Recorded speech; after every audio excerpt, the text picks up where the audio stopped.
After Twilight, Robert Pattinson did everything he could to distinguish himself as a serious performer. Many would agree that his role in The Lighthouse has been his biggest step forward. From misgivings about his character to a difficult filming process, here's how The Lighthouse changed Robert Pattinson forever.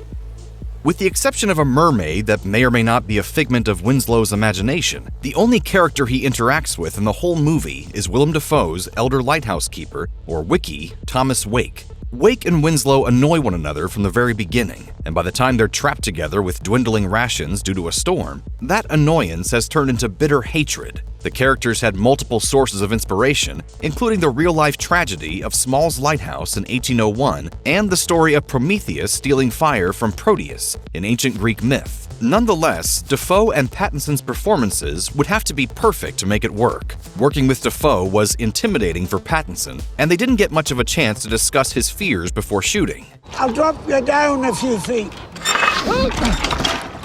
Easy!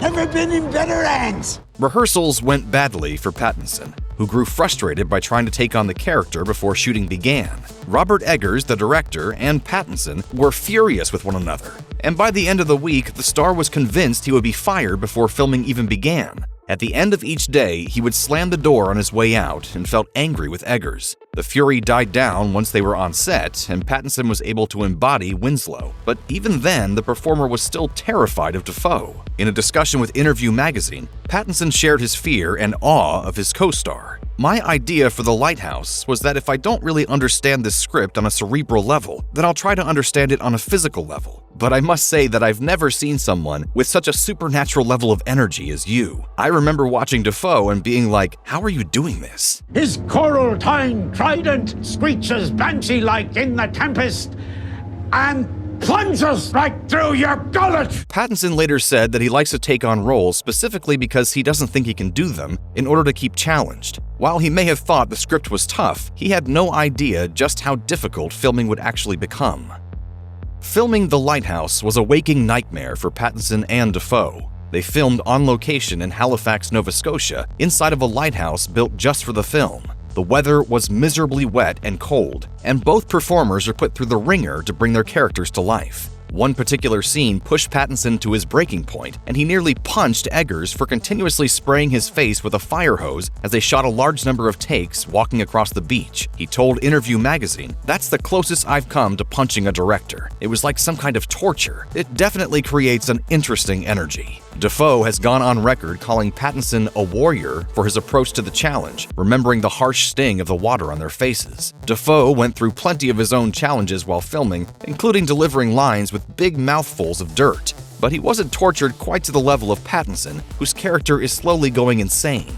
There wasn't much camaraderie on set either, which added to the miserable sense of isolation.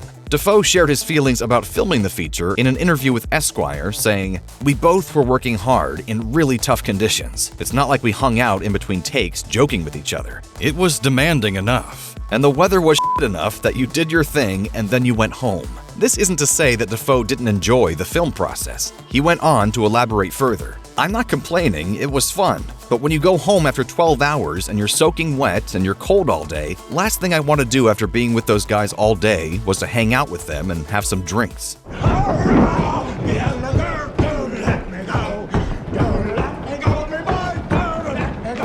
There was more to Pattinson's misery than just physical discomfort. The young actor put himself through intense training to portray Winslow and arrived in Halifax much earlier than his co-star in order to prepare. He would wander the streets, muttering his lines to himself over and over in order to get the right accent. While he didn't completely commit to method acting, which is the tactic of staying in character even after cut has been called, he nonetheless dedicated himself to the performance a bit more intensely than the average actor. In order to portray a man slowly unraveling, Pattinson would become a little unhinged himself. In scenes where he's supposed to be drunk on kerosene, he said that he was, quote, basically unconscious the whole time. He would make himself vomit, stumble, and even urinate in his trousers. Damn fool nonsense. In order to make himself move with discomfort, Pattinson put a rock inside one of his shoes. Before his takes, he would spin himself around in circles to simulate being dizzy from drunkenness. During one take where Pattinson was leaning on Dafoe and they're sort of slow dancing together, he started making himself gag, and Eggers had to yell cut. Pattinson recalled the experience to Esquire, saying, There's a scene where Willem's kind of sleeping on me and we're really drunk, and I felt like we're completely lost in the scene. Then I'm sitting there trying to make myself gag, and Robert Eggers told me off because Willem's looking at him going, if he throws up on me, I'm leaving the set. I had absolutely no idea this whole drama was unfolding. For Pattinson, throwing himself entirely into the character was a way to escape his early fame. Instead of hiding from the paparazzi or adoring fans, he's able to be as wild and intense as he wants on set, and that gives him the opportunity to not only escape from the world, but himself. He told Esquire, "It's like being an adrenaline junkie. When you don't know how to do something, why not just run headfirst into a wall? See what happens. I haven't got any other ideas." After his difficult time filming The Lighthouse, it goes without saying that we're curious what he'll put himself through next to satisfy his desire for more distinguished roles.